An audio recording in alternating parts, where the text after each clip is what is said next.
Tonight, our speaker is Nick Wheeler, and he'll be focusing on catching shad on a fly. I've personally never tried it, but I would love to try it sometime. He's been doing that for 15 years.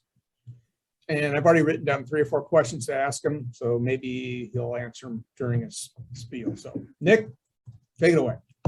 Perfect. Awesome. All right. Well, let's get this screen shared here real quick. And I'll give you guys the report that Shandy told me to give you from the Deschutes today. She texted right when she still had a little bit of service, apparently. Let's see if I can get this. Hold on here.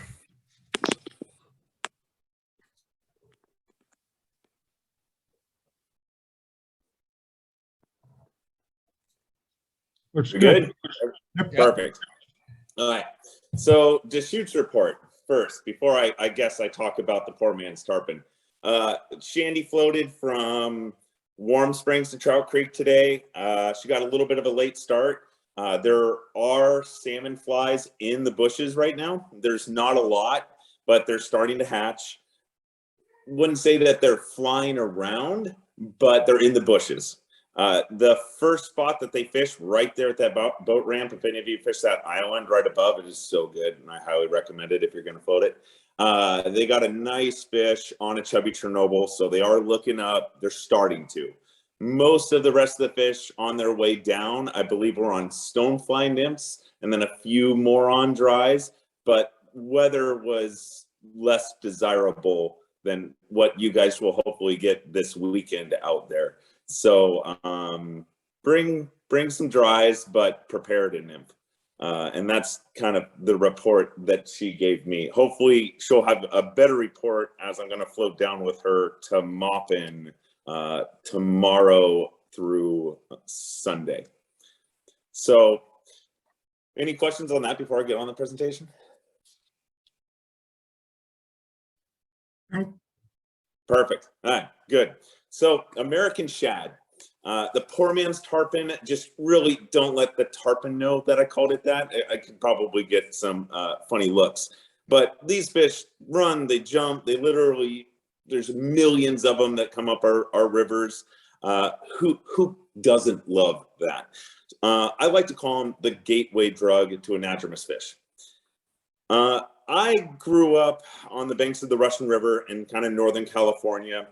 The Russian is a beautiful place. It has winter steelhead, no summer steelhead. It gets pretty much around 80 degrees in July as far as water temperature. So we don't even have trout either there. But what we do get is a fairly healthy shad run. So what is an angler to do but find opportunities? So I really got into that shad game, being young, broke, and single. Plus I lived like 100 yards away from the river. So I felt like I was the luckiest person alive at that point in my life, especially during shad season. I spent every afternoon I could after work on the river. Most of my friends would not be able to get a hold of me the entire month that those things were in the river, and didn't even bother to try to leave a voicemail on the phone. This is when I really discovered I had a problem with these fish. And before I moved up into Oregon years ago, I even looked into Bonneville, and it was just astounded by the numbers that come over that dam, and was also dumbfounded that there's not that many anglers up here that really target them. And it's kind of sad because it's a little bit of a missed opportunity since they're so plentiful, especially since we've had such a poor steelhead season this last couple of years. It took me some time though, using friends and coworkers, we kind of cracked the code a little bit, and that's what I'm really here to show you, is kind of what I learned, and hopefully you can help unlock it even more with your pursuits, hopefully, of this fish that you fall in love with as much as I have. When you consider targeting shad, you have to know it's a little bit of a social thing. Great people, great stories, lots of laughs.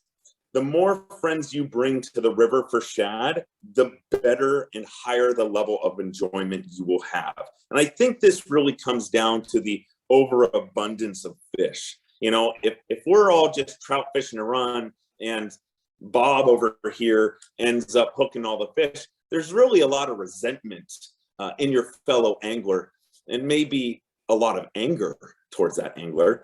But with shad, most everyone will probably hook something. And so we can share that enjoyment with the people around us. And therefore, it can be a great social event, unlike steelhead, where if we get one fish a season, we just get to brag about it the whole time. No one cares about kind of the other people around too, since again, like you're all kind of hooking fish. So it's just kind of sit back and enjoy and teach and learn. This is one of the most relaxing fishery. To me, it's a no-brainer. Again, it's a sit back and relax. And we can kind of look at that lower picture there on the left. That's one of the jet boats fishing by the falls. I mean, that guy is sitting down. So yes, you can relax nice and easy. Quite often, I prefer to do this in just like a t-shirt, shorts. If we're in a boat, a lot of time we don't even need waders. Heck, on the bank, if you have bank access that you don't have to wade out to, I'll just wear a pair of boots and just call it good.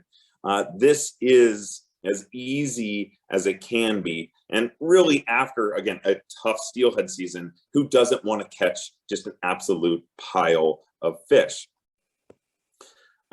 Why do I recommend shad? And I would say this, it's the working man's fish. It's perfect for the guy that's got the 9-to-5 job still and wants to fish near home. I love the Deschutes, hence why I'm going there tomorrow, but it is not exactly the closest thing to all of us, right? The Willamette is kind of our backdoor river, and it's really not that far, you know, under an hour from Salem or half an hour for me to Bonneville. Like, you can go and you can go fish for half an hour and an hour. And what's great is there's so many of those fish, you might have a chance to still catch 20 before dark. So enjoy it. It's so close. And we have it right out our back door. The other part about these fish is they're really fairly hard fighting. You know, when we look at them, we're like, oh, they're just not that pretty. They're not a trout. They're not a steelhead. They're not a salmon. They have weird shaped mouths. But they will take you into your backing if you allow them. They're gonna pull harder than any trout in its weight class. So who doesn't love that? So other reason for shad here is, I don't know a lot of trout fishing that you guys find doubles or triples, but this fishery you can, especially kind of there at the falls. So if it's a good day, we don't count fish, we count doubles or triples if there's 3 of you. So can't beat that either. Shad are perfect for getting people into fly fishing. Now, I really also think that it's great as far as us learning a little bit more tactics as well. Since there's more fish, more catch ratio, you can practice fighting a fish, practice adjusting your drag, setting everything, fighting a fish, putting more pressure. If you lose one, who cares?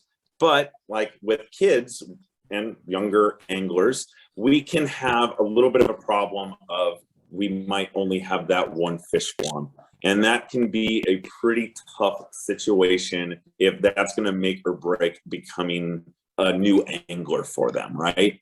And so having that opportunity to find more and more fish and kind of get them hooked, again, sadly, again, gateway drug. These fish are wonderful for that.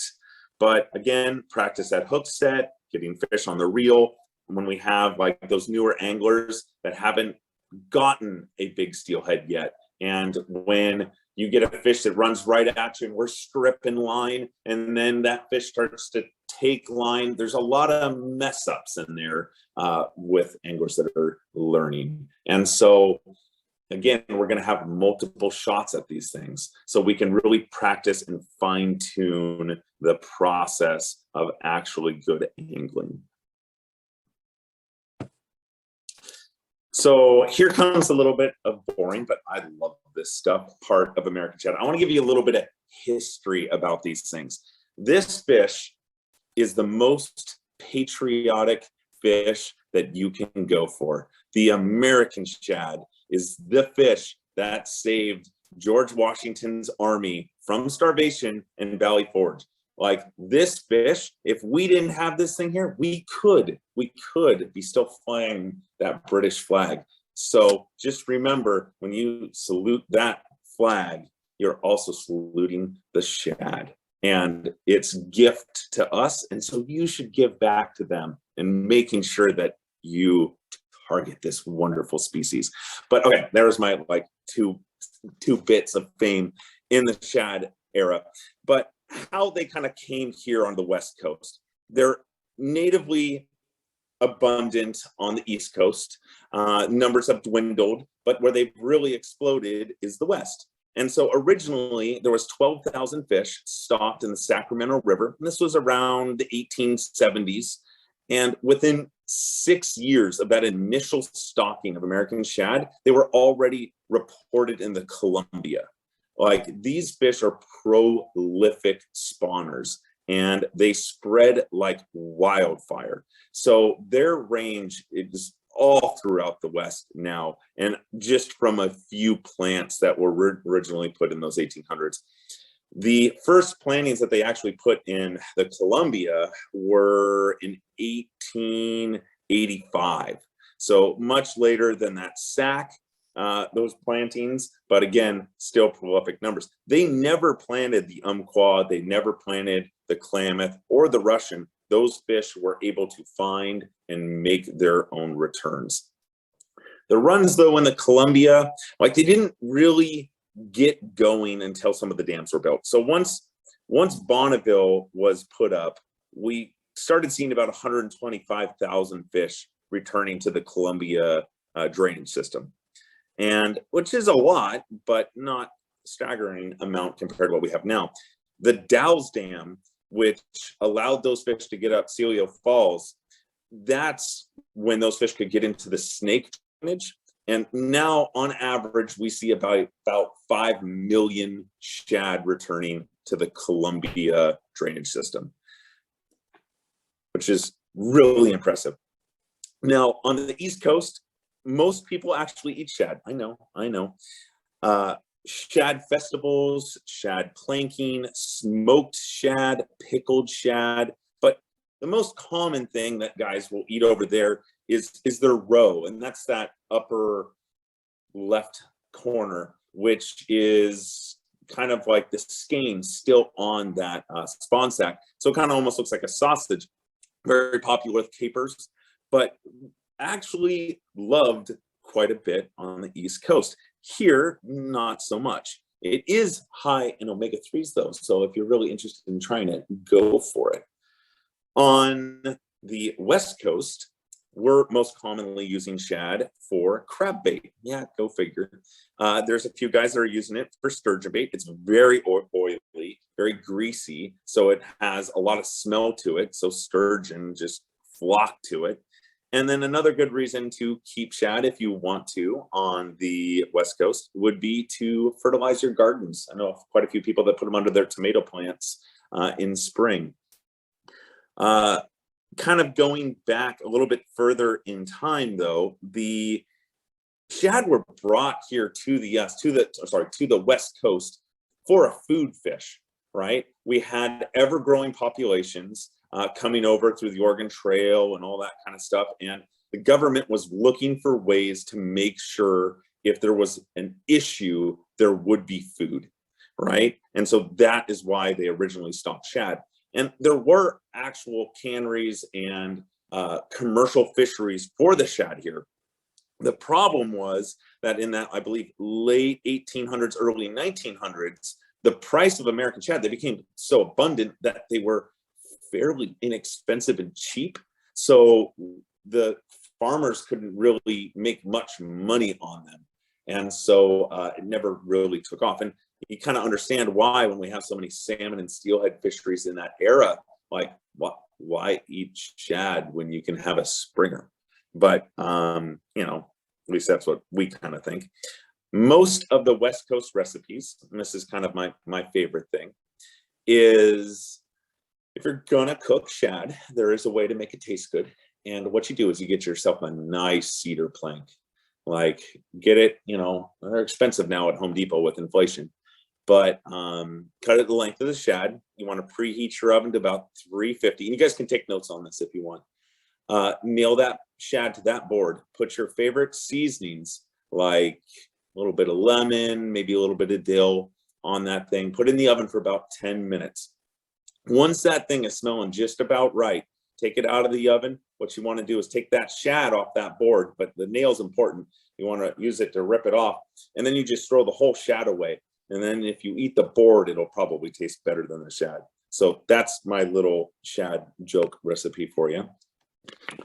A little bit more just about the fish. So this fish is the largest member of the herring family. Another reason why it's not popular to eat over here, this thing has over 300 bones. So it is not the easiest to debone. There are some secret tips on the East Coast of this, and this is why a lot of people will pickle these. The bones kind of dissolve a little bit, and that can be a little bit popular, but I prefer the board recipe over that. These fish mainly eat plankton in the ocean, right? So they're filter feeders more so. They will eat small shrimp and small eggs and all that kind of stuff, but they're primarily plankton feeders. But if we look at that picture on that right-hand side of that fish with its mouth open, they're very soft mouth, very paper thin. So that is something we want to pay attention when we're kind of setting the hook on these things, be a little bit softer. But if we look at the motor in the back on that lower picture and side plane of that fish, that's the forked tail. And that forked tail is like the sign of trouble. That thing's got a motor like no other. So the other fish that we'll typically see that tail on would be tarpon, hence why we call it the poor man's tarpon, bonefish, permit, right? And it's even got a little bit tuna-esque look to it, but those things just don't quit. And that's why they're an absolute blast to catch on a fly.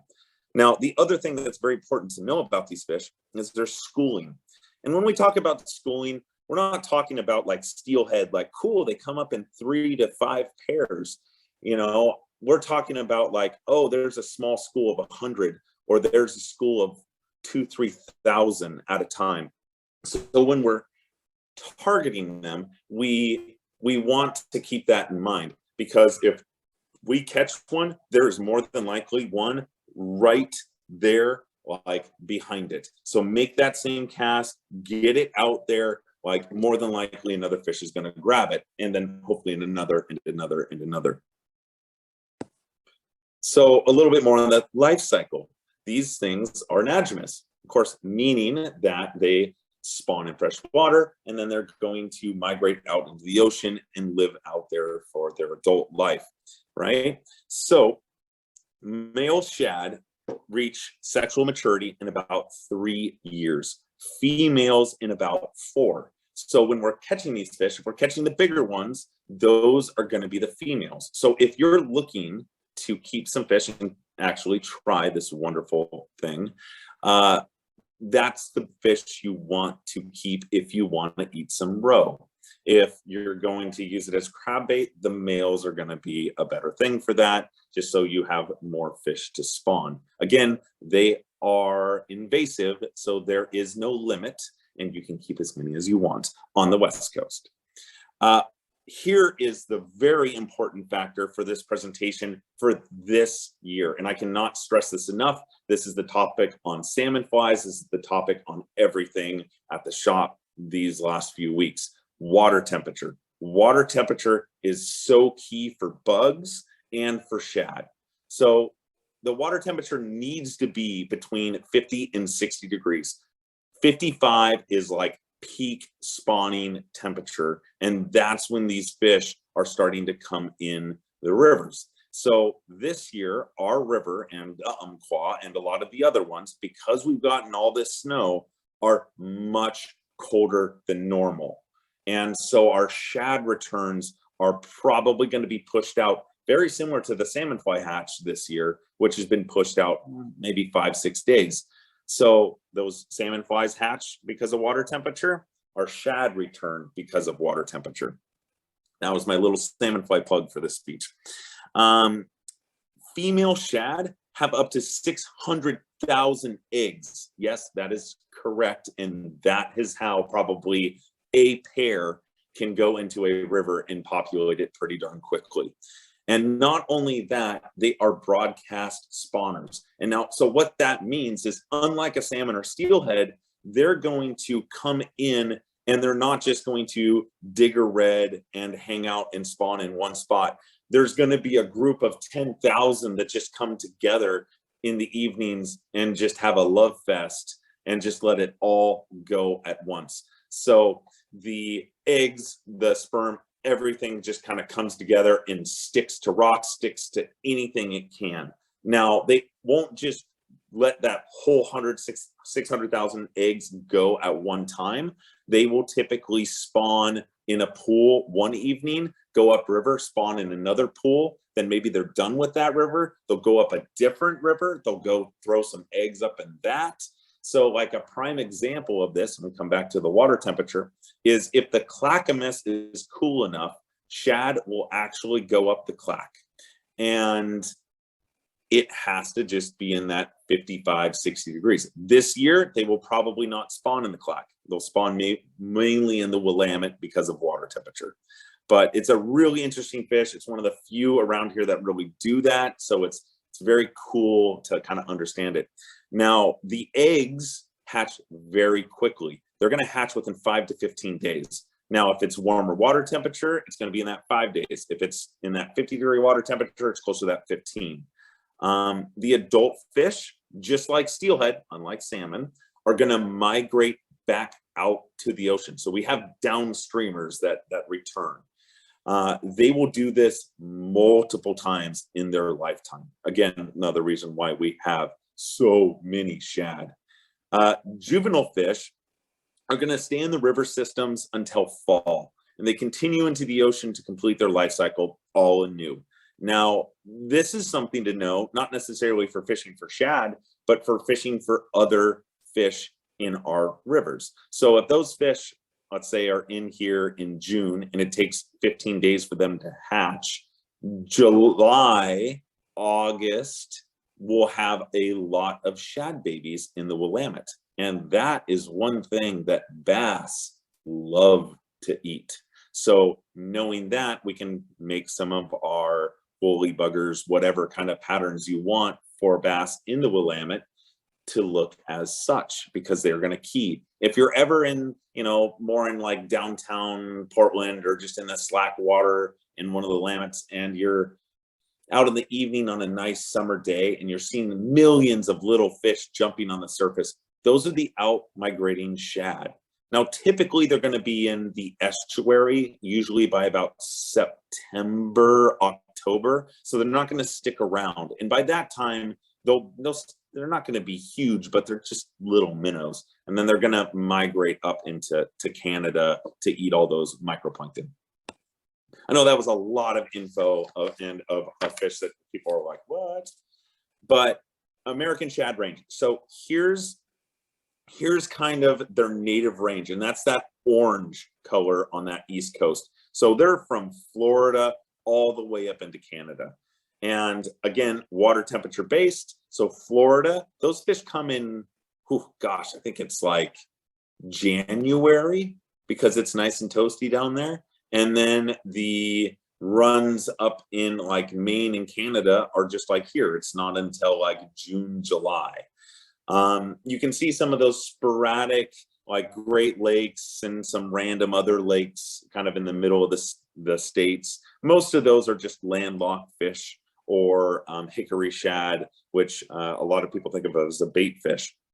But if we look at the West Coast, those fish are spawning as far south as like LA area and go all the way up into Alaska and even into Kamchatka, Russia. So their area that they've migrated out of just the couple plantings in the Sacramento and the Columbia is just incredible. I really wish our steelhead could be hybridized to them so we could actually have just massive returns like this, but c'est la vie. Okay, so best times for shad. So this chart is very relative to the Columbia and the Willamette, and this is based on average years in water temperature. But shad are typically going to start coming up around, usually around Memorial Day-ish. I have a hard time fishing for them at that point because usually it's salmon fly hatch, mega hatch. So I will usually wait till June, and that's when our bigger numbers come in. The peak is going to really be around like that kind of 15th to 30th of June. And then it kind of starts tapering down, and we get a little bit of shad return in about through the second week of July. Now, the Umpqua River, which is another very popular river to fish for shad in Oregon, gets their shad a little bit earlier. And again, this is water temperature based. Now, this year, when I last checked the North Umpqua, it was running 48-degree water temperature. So it's a little cold for shad. So they typically come in kind of that very end of April. May is their best month, and then kind of start tailing off like kind of mid-June. But this year, because of those temperatures, they really haven't seen any shad really showing up yet. So this year, more than likely, it's going to be Memorial Day, first week of June is probably going to be the peak, and it could go all the way through June. And this is the things that we kind of have to know to kind of target them. A lot of these fish, I mean, they're going to show up or they're going to find something else. So if shad can't find a river to spawn in, like if those fish, if the Umpqua were to stay at 48 degrees all summer long, they would just return to the Columbia instead. They have that ability, which is just insane. And again, hence why they can spread absolutely like wildfire. Next up, this shows the shad run over Bonneville. So this is like 3 consecutive years. And so this gives you a little bit of an idea of like a time frame to kind of go. Again, we get that like first push, kind of Memorial Day, and then there's a kind of a big jump. There's always this like little thing the first week of June that's just really good, slows down a little bit. Usually you get a storm that second week of June, and then it just ramps up. But if you look at like that June 20th time frame, there's almost 400,000 fish a day going over Bonneville. That is just unbelievable when you think that the salmonoids coming over the dam in a year might equal like 400,000 fish on a bad year. And we're getting that of shad in a day. Unbelievable. Fish can be so thick you just kind of can't even see through the ladder. And then of course it peters out into that first part of July. Now, this is a kind of interesting, cool slide here. This kind of shows the push that we get in Bonneville, which is the lighter yellow. And then the orange is the return over McNary. So just above the John Day. So if one ever got so addicted to American shad fishing, one could continue up the Columbia and continue to chase them basically into July and August. That's getting a little obsessive. I haven't gotten that far, though I have chased the John Day return once or twice. But we could fish for those more in that mid-July and still have great numbers to target. All right, so here is a nice little video, and I'm hoping the video works for you guys, of 400,000 fish going through the Bonneville ladder. It's just unreal. And if you pay attention, you might see one poor, oh, there he is, little steelhead getting confused and turning around and going back. So that is the absolute crazy amount of fish. I kind of feel bad for that steelhead, though. Also would love to see steelhead in those numbers returning. Just be awesome. Okay, So now what you've actually really been waiting for, how to really target these fish and how to catch them in numbers. And I will give you all of my secrets. And again, if you guys end up with any questions at the end of this, I have no secrets on this fishery. I want to share it with as many people as possible to get more shad anglers in the Pacific Northwest. Okay, so where to find them? What are we looking for? What kind of water? So the real key here is, just like most salmon and steelhead and other anadromous fish, like these things are coming upriver, and a lot of times they're going a fair distance. So they want to take the path of least resistance. So looking for your soft edges. That upper left-hand picture has a great example of a seam that's like moving fairly quickly. Maybe it's 20 feet out from the anglers. And then there's some nice soft water on the inside. Those fish were all right on that seam, running that line up where they could feel protected by the deep water and the faster water, but they could take the easy current to continue upriver. So that is the best juicy water that I can find for shad. I just get very excited when I can find new water like that. Then below this, which is not in that photo, is a nice little eddy. Right? And so those shad will get kind of confused looking for the way up. And so a lot of times they'll hang in those eddies either to rest or to figure out which direction they're going. And when I say they get confused and rest, I'm saying one of those schools of maybe 1,000 fish that's just stuck there for 20 minutes figuring out which way it wants to go. And believe me, you want to be there when that school of 1,000 fish is bottled up in like a 30 by 30 foot area. Drop-offs, right? These fish are a little light sensitive, so they don't want to be high up in the water column typically. They're gonna want to feel like they can be near a little bit of deeper water. So I'm typically looking for at least 5 feet of where I'm usually swinging or stripping flies through. But again, those current seams, just like that upper photo, that is just, oh, it's gold. And then that lower photo, if we're reading that water, there's a little bit of a point. This is the falls at on the Willamette. And there's kind of a soft spot with some shallows, and it just drops off into a real deep bucket and an eddy right there. And those fish just hang in that eddy. So every time we can try to get a fly in there, we usually get one. Okay, so the cast. The cast is a little bit interesting, and if most of you, I'm sure, have swung flies for steelhead, and there's a lot of similarities, and a lot of similarities in trying to get to our fly deep.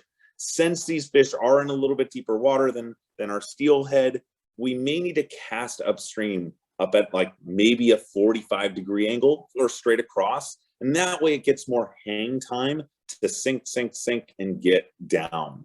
And if I'm fishing shallower water, like for example, the Umpqua, if it does get low again, that one you may not want to get as deep, right? And so now I'm giving more of a straight across or a slightly downstream angle. Really, just like swinging flies for anything else or trout streamers, if you're snagging the bottom, you're probably too deep. So a little bit less of an angle or a little bit more movement to keep that fly, or maybe a lighter fly or just a lighter sink tip. I will say it's very similar to the tight line swing when you're swinging for steelhead. The only difference is we're kind of adding like a little bit of a twitch in there. And it's just a slight hand motion kind of in it. I'll have a video, I believe it's on the next slide, that'll kind of show you that motion. But the key here is if you can get yourself over a little one of those like eddies or deep depressions, you really want to make sure that hang down, or what we call the dangle, is fished pretty darn good. And so those shad will follow your fly towards the bank. And so let it sit there, and that motion and that twitch right at the end will just drive them crazy. And so the bottom of the swing is where we catch a lot of fish. So don't just strip it straight in. Let it sit there for a moment and soak. Okay, so here is the shad twitch. So this is fishing the Columbia. This was a section that wasn't as deep, so I didn't get it as much up angle. It looks more straight across, but I'm letting line out to let it drop into place. Once it goes tight, I'm adding that little twitch in there. And it's just like lake fishing. I don't want to go crazy with it. Not huge motions. And a lot of us are stripping streamers. We just kind of get so excited. We're just stripping so fast.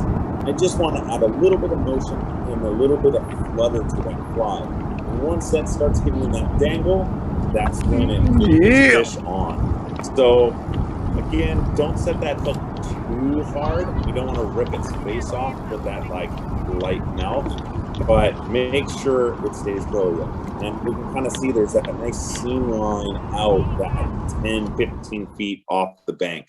And that one was just an awesome spot on that day.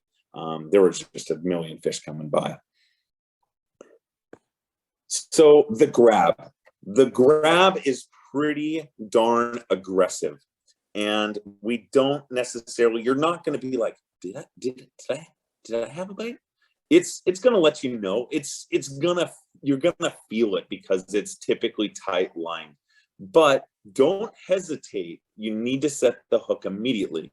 Again, these things, they're kind of just attacking the fly. They're not really like, oh, I'm going to inhale that thing and swallow it into my gullet. It's nipping at the fly, and it's going to spit it out really quickly. So if you don't set the hook, it's probably just going to spit it right out. But the good thing is, if you do miss it, more than likely its brethren is right below it and is going to eat it. Don't miss it that second time. Again, don't set the hook too harshly. We can look at that upper right-hand picture, and you can see that that mouth is almost transparent. Like you can see my thumb through that thing. And if you just yank on it, like it'll cut through that paper thin. Where that hook is currently, right in the top, that's like a solid place. They never get off from there. And actually hard to pull it out with a pair of pliers. But if it's in that like side corner, it can be a little easy to just rip it right out. Okay, equipment. So on average, if we're fishing from the boat, a 5 or a 6 weight single hand is my go-to tool. And if I have enough back casting room in most areas, I continue to use the single hand. The ability to use a spey rod, and especially in tight back casting areas, is really nice, but they're absolutely terrible fishing out of the jet boat or like a drift boat. And the fact that like you've got such a long stick, it's super hard to land fish. And a lot of times if you're trying to, do a roll cast from a boat, you're hooking your buddy. So if you're in a boat, definitely recommend the single hand rods. If you have a trout spey, it's a really good tool. If not, a single hand 5 or 6 weight still does the trick. A reel with a decent drag is nice. You don't necessarily have to, if you're comfortable with click and pause and you've got an old Hardy or whatever, you're fine. But these things will go on pretty lightning fast runs. So a drag, so you don't have to think about it, is a nice feature. The fly lines. So for the Columbia and the Willamette, it's all about getting as deep as possible. And I will tell you that my go-to line is a 24-foot fast sink line. And so if you have like a teeny line or one of the Rio's heavy sink tips, like those are absolutely great. A 15-footer on a single hand is usually about minimum, like any of those streamer lines. In this, again, this is for the Willamette and the Columbia. It's booking, it's moving, they're big. Now, if you're going to the Umpqua, like we don't necessarily have to get as deep in normal water conditions. We may have to use these lines this year because of how high the river is. But like guys will use like intermediate sink tip lines there. And I've even known a guy to use just a floater, but really heavy shad flies. Personally, I totally dislike heavy shad flies. I think it completely takes away from the fly movement and the wiggle of the fly. So I prefer to have a heavier sink tip line. But if you don't, and you've got a 15 footer and you're not getting down enough, or it's a 10 footer, like, yeah, go for a heavy fly, whatever you need to, that works. In certain situations, we have tried even a Euro stick.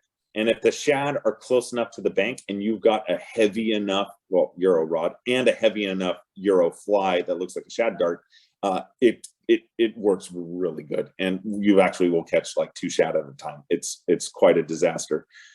But if you're using trout spey rods, the other popular stick, like 12 feet of like T11 or T14 is typically the most common. Since the flies aren't very big, even a lightweight trout spey can throw T14 fairly easily. As far as leaders, just like steelhead, you don't need anything very long. Just like 3 to 4 feet will do absolutely fine. I use like 6 or 8 pound Maxima, but 6 or 8 pound salmon steelhead, whatever you got, will definitely be good. If you go heavier in murkier water, it's not going to be a big deal. If you're fishing the Umpqua and it's gin clear, if you're using 12 pound, it may spook a few fish. Okay, so a little bit of that like line setup there. And this is that chart that's in that handout that I believe you guys have or were emailed out. But this kind of shows why we're using those lines. Again, the spey rod, and you can see here, this is Clackamas Park. Yes, Clackamas Park on the Clackamas, on the mouth where it comes in, right above it. There's not a lot of room. There's trees behind you. So trying to use a single hand rod here, you end up hooking that branch quite a bit. And I have a few shad flies in there still, probably to this day. So this is where the trout spey really does help. And you can see that seems pretty far out there. It's kind of in that 50-foot range. So roll casting a sink tip line on a single hand rod is a little tough. So if you can, and you got a trout spey, a great example. Even Shandy will use her normal 7-weight steelhead spey if you have that too. The other tip I can give you, if you're using the trout spey or any of the spey rods, if you use a sinking Skagit line, like an intermediate or one of those fist lines, it will help the fly get even deeper and hopefully catch you more fish too. But there's that short leader. Again, get that fly as deep as possible. And that's a lot of times why I'm casting upstream a little bit to give it more sink. From that, we go into our flies. Now, the flies are rather stupid, which is super fun because these fish just like anything bright and shiny. There are still quite a few people that do just a plain gold hook. Now, I feel like I'm a little above that, just slightly. But you can see that as one of my fly boxes. If you want to kind of keep in those chartreuses, the pinks, orange, those are all great colors. Usually has some flash in it. But what you don't want is you don't want a super long tail. A really long tail usually ends up in a lot of short bites. And so you just can't get those fish to commit. And again, they're not trying to annihilate the fly, they're just nipping at it. So short tail, typically like 1/4 inch, 1/2 inch long, usually at the most. And that's kind of like my favorite thing to do. And one other thing, when you're tying on your fly, and this goes with almost any streamer, if you're trout fishing or you're steelhead fishing, I always use a loop knot onto the hook. It gives that fly so much more movement. If there's a bunch of knots out there and everyone has their favorite ones, mine is the non-slip loop knot. That is my kind of go-to if you guys don't have one yet currently.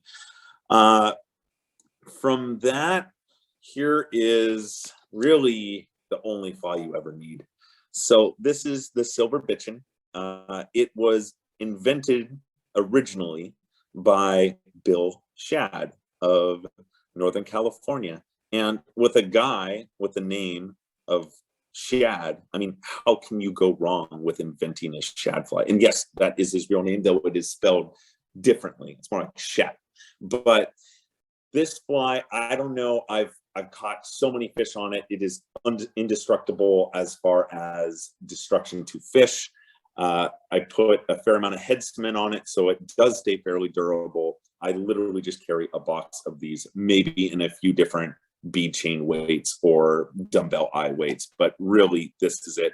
This recipe is in that handout if you guys want it too. And if you end up with any questions on any of that stuff, I will gladly assist. But it is darn easy to tie. Try to make sure you have that diamond shaped head. That is definitely absolutely key. Hot tips. I can't stress this enough. Get down deep, deep, and deep. If you catch one, you want to make the exact same cast. Like, again, there's fish are in massive schools. So just like lake fishing, when you're casting out and you've got your countdown, you count to 10 before you start stripping in. It's the same thing with shad. Like, I'm trying to figure out how far I'm casting, how much line I have out. Because once I hook one, like, I'm going to reel it in. So I'm going to have lost my distance and line, right? So I'm like, okay, there's like 40 feet out or 50 feet out. I'm casting it at this angle. I'm letting it sink. I'm twitching. I'm not twitching. It was on the dangle. It was in the middle of the river. Where was it? But if you can make that same cast, especially immediately after catching that one, the chances of catching a second one is like 90%. Like, it is so high. And then if that fish is still there, you're probably going to get another one. When it's really on, you'll watch other fish trying to eat your fly with the shad on the fly already. It's just absolutely crazy. But the opposite can be said.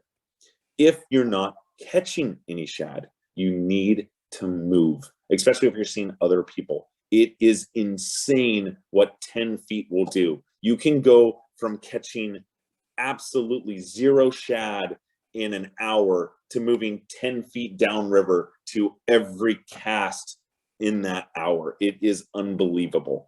On the Russian, since there wasn't that much pressure, when I found a good spot for that season, I would go pound a stick into the bank. And so that way I could always come back to that stick and stand in that same spot, because I just knew I could get the perfect drift there.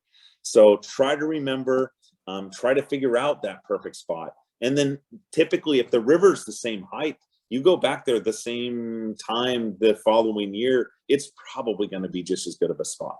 It's something about the eddy, something about the current, the fish just like it there. And then again, if it's still not working, change flies up, change your drift up, move, go to a different spot, like bank access, all that. Like, if you're not catching something, it's not the fish, it's probably you, and you just need to move a little bit. If you're bank fishing, this is definitely a very big important one. If you're bank fishing and you happen to be on the Columbia, especially, there's a lot of people, quite a few people, in fact. And if you just go to the river and just park and walk 10 feet, you are going to be there with your 10,000 other best friends. But if you walk down trails or you get away from the parking lot, and sadly, because shad fishermen are fairly lazy, we just have to walk like a quarter mile, half mile, and we can get away from everyone. And so take that opportunity, take that extra 10 minutes, walk a little bit farther away from the boat ramp. You will do well. And then the next thing is, and this is really only important for the lower Columbia, lower Willamette, and very low deep down in the Umpqua, but you need to keep an eye on tides. If there's no current in the river, you can't really get a good swing. Then from there, here is a nice little chart. This is for fishing the lower Willamette. This would be kind of in that like Oregon City stretch. This is the tide in Portland, and we can see that low and we can see that high. When that is coming up, that Willamette is stagnant and just about worthless for trying to catch fish. We have to have current. It's going to push those fish against the edge. It's going to make them possible to catch. Now, that green highlighted area is the tides that I will fish. Now, this really only matters if the Columbia and the Willamette rivers are really high and get backed up by tides.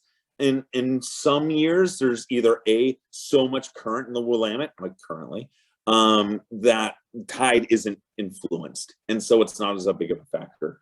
But if you're noticing that you're going and it's just stagnant, it's more than likely the tide. Okay, shad are most aggressive in low light hours. So what you need to think about this is they have fairly sensitive eyes. So they're deep dwelling ocean fish. So when they come into rivers that are fairly clear, they get pretty spooked, and so they'll go deep down. Now, rivers like the Willamette and the Columbia are fairly not clear, so they can really be fished all day. Now, the Umpqua, right now it is fairly dirty, but it will get clear at some point. And that is where, just like steelhead, your mornings and evenings will be best. And that's because the fish are going to feel so much more comfortable. And you'll be fishing a spot and there'll be direct sun on it and you get nothing. And then all of a sudden the evening starts to show and we get a little shade on the water, just like the Deschutes and summer steelhead. And all of a sudden the bite is on. And then the other reason that we really kind of need to pay attention to this too is that shad spawn from around 9 to like 11 o'clock at night, I want to say. And so when they're gearing up to spawn, that is when they are frisky and they are grabby. And so they will be more aggressive in those last few hours of light. So if you can stay till that setting sun, do it, because it's definitely worth it. Okay, so now here's kind of a few local-esque places that are fairly easy to find shad from the bank. Now, this upper one is the Willamette. This is right kind of at the 205 cross. So the falls are just right above it, which you can really only get to from a boat easily. But the Clackamas Park right here and the Columbia, this would be the Bonneville Dam, give us our most access. Now here I've highlighted actually those points. So we can see Clackamas Park on the Willamette is the first highlighted spot, right? And then we have Meldrum Bar kind of in the lower section. Those are choke points. So that's kind of the area we want to target. And that's going to push those fish closer to the bank, making it much easier for us to kind of get those fish. Now, the lower photo would be the Columbia River. This is Bonneville, right? And so you have a little bit of access on the Oregon side, and that's kind of right there at Eagle Creek. And then you have the massive amount of access on the Washington side. The access on that is just unbelievable, and it's a great spot to start if you have the time or want to fish the Washington side for shad. Now, here's the Umpqua. So the Umpqua has got an absolute ton of bank access, and it is definitely a great option for shad fishing. And if we look, there's Sawyer Rapids. That's kind of the beginning of the tidal stretch. So from there down, not the best, but that's a good place to start. And then we kind of have like the Elkton and Yellow Creek, Cleveland Rapids, River, Forks Park. That's at the confluence of the North Umpqua and coming into the main stem in the south. So those also typically have rapids and boat ramps near them. So you can kind of walk up and down, but any of the boat ramps typically have like a rapid, usually right above them. And so that's going to be a blockade for those fish. It's going to slow them down and it's going to pull them up. So this is kind of the areas that we're paying attention to on the river like the Umpqua. Now, here is a lineup in California. Again, like I said, it's definitely a social thing. So, you know, 90% of the people in that picture, I believe, are fly fishing. So like everyone's getting along. Even the gear anglers are having a good time, and we just kind of take our turns casting. But we're all fishing that same pool. And, you know, there may be whiskey passed up and down the line. There is definitely stories. We would quite often have games. The person in that red hoodie would bring a Burger King paper crown to the river, and whoever caught the most shad got to wear the crown for the next day and became the Shad King. It was kind of fun little game that we all had to play. Californians, again, we don't have enough steelhead. So here is a Columbia River lineup. This is a little bit more intense. There may be a spot kind of near that bush to stand, but I wouldn't recommend it. This is a little bit of combat fishing for me, little crazy. But again, here's what I can tell you. I fished this day and I saw this and took this photo and I said, oh no, this won't work. And all I did was drive to the end of the road and took a couple 100-yard walk. And here should be the next photo. There is no one. And we had an amazing shad day. Just because you see everybody stacked up in one spot doesn't mean that that's the only place to catch shad. We had one other boat, you can see that in the upper right photo, that was springer fishing. And the rest was just all ours for that mile of public access. So get off the beaten path, walk 10 further feet from your car, like get away from the masses. It does exist. And there's so many places that haven't been discovered yet because this fishery is so new to the Pacific Northwest. And someday, you know, hopefully it'll be that shining star that we have. Kind of going into shad fishing and the different places it takes, you know, these are wonderful places, but we have to take it with what it is. Like this is kind of the falls on the Willamette, and it's an urban fishery. I mean, we are in, you know, urban areas. And if you can be around, you know, an old mill, you can catch a lot of fish and not have a problem. All you have to do is look to the other side of the river and you see those falls. But like, take it for what it is. It's not the Deschutes. It's not like the Willamette or well, Mackenzie, but it's a fishery kind of in our back door, and it's kind of different and untouched. So take it for what it is. Just don't expect salmon fly hatch quality. Now, bycatch on shad, there are many times that we catch a lot of smallmouth on shad flies, just out of dumb coincidence. But that same fly has also caught a fair amount of spring Chinook. We caught that sturgeon in that lower corner on that same shad fly. Walleye is another one, and we've even caught carp on it. So you never know what you're going to get. That's what's so cool about our rivers and so cool about that time. Everything is just engaging, right? So it's a blast. Now, here's something that I've been working on for a couple years, and it's eluded me, and I'm waiting for someone to complete this challenge. But this is what we're calling the Columbia River Invasive Species Grand Slam. The goal, to catch a carp, bass, and shad on the same day. I've gotten two of them, either the carp and the shad or the bass and the shad, but never all three. It's gonna happen. But if one of you can get this, like, you'll be my hero for life, I promise you. So try it, attempt it, especially if you get into this. Carp are another species that are just so underrated for the Columbia and Willamette. And again, they're just right in our back door. So think about it. Again, enjoy the fishery.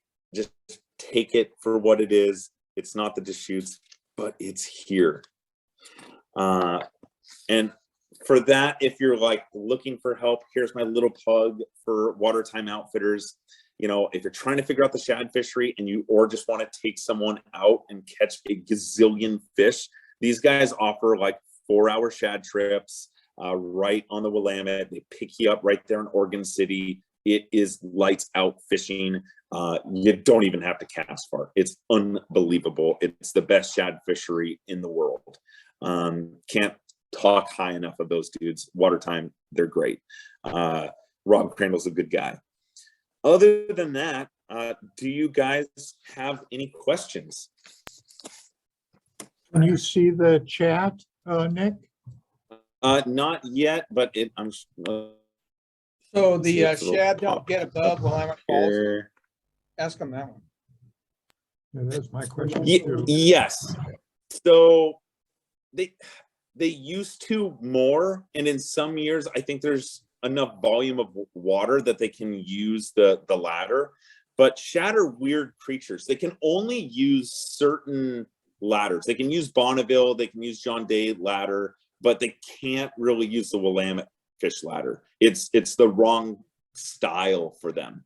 But when they used to use locks, and transport more stuff up the Willamette, those things would go all the way to Eugene.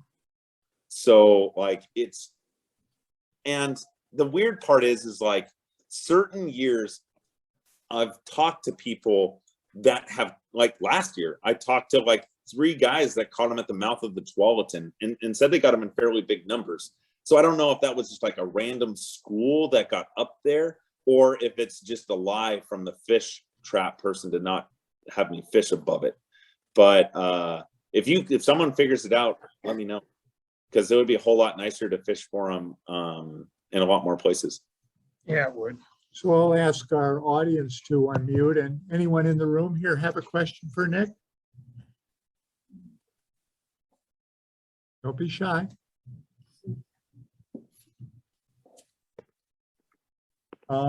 Oops, looks like. I need to clear something. Too bad they didn't go all the way up the Willamette and down. It'd be so much fun. Be like.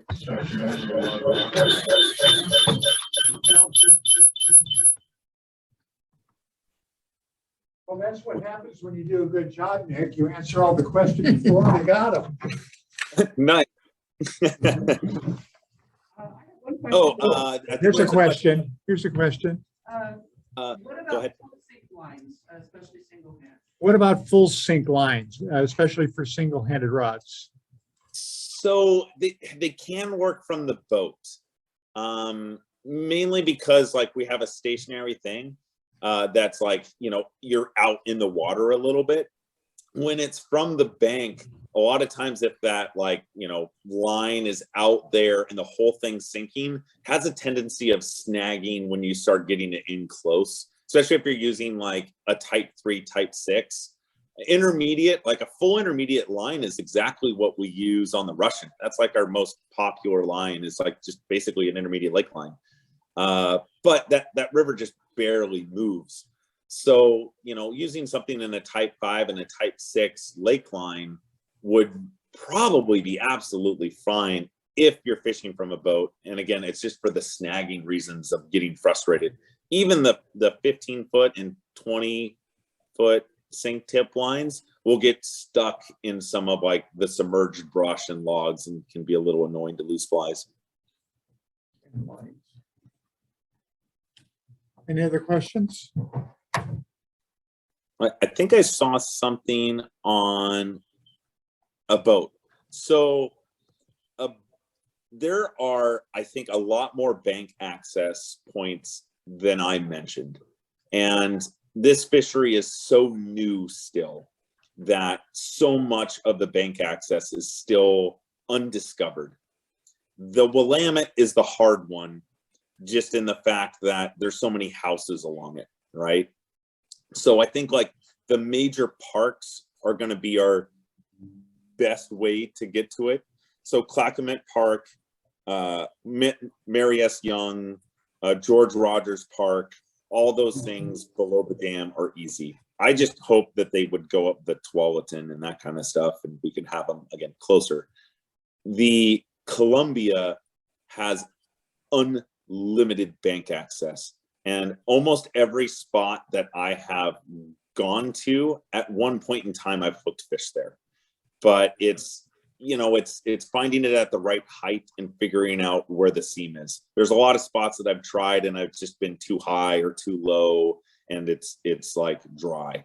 So trying new spots, you know, and discovering this thing is definitely going to be part of it. Now, as we get to the Umpqua, like there's more people that have been doing it for a longer time frame. So we see a lot more access points like online that are the classics, but almost every park on that lower Umpqua stretch, and there's a lot of them, basically have a shad run on them. So that's got the most bank access. How about the Chetco and the Sixes and those rivers? They don't get them, to my knowledge. So, and it's water temperature based. So most of like the smaller rivers, so like even down in California, like the eel doesn't get them. The Gualala Garcia don't get them. So I'm pretty sure the Elk and Sixes, like the Rogue doesn't get a shad run, to my knowledge. I think it's too cold. All the coastal rivers and the Tillamook stretch and like the LC, I don't think they get any shad either. And it's just, they're cold enough to kind of keep them out. And it's the same reason why they don't go up the Sandy. Like the Sandy doesn't ever get any shad, which is, you know, again, kind of weird being a large tributary. Okay, thank you.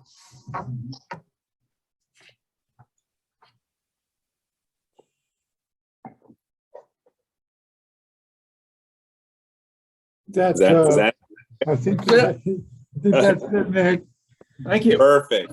Well, if you guys end up with any other questions or anything like that, you can always email me or anything, and I will happily answer. I will talk to Shad about Shad forever. Ask him if he's still at Portland Fly Shop. Are you still at Portland Fly Shop? Yes, I am still at the Portland Fly Shop, but not for Todd. Advertise. Bob was asking. Bob was asking. Oh, okay. Cool. Well, thank you much. Yeah, no problem. Thanks for See ya. having me. I really appreciate you guys. Bye-bye.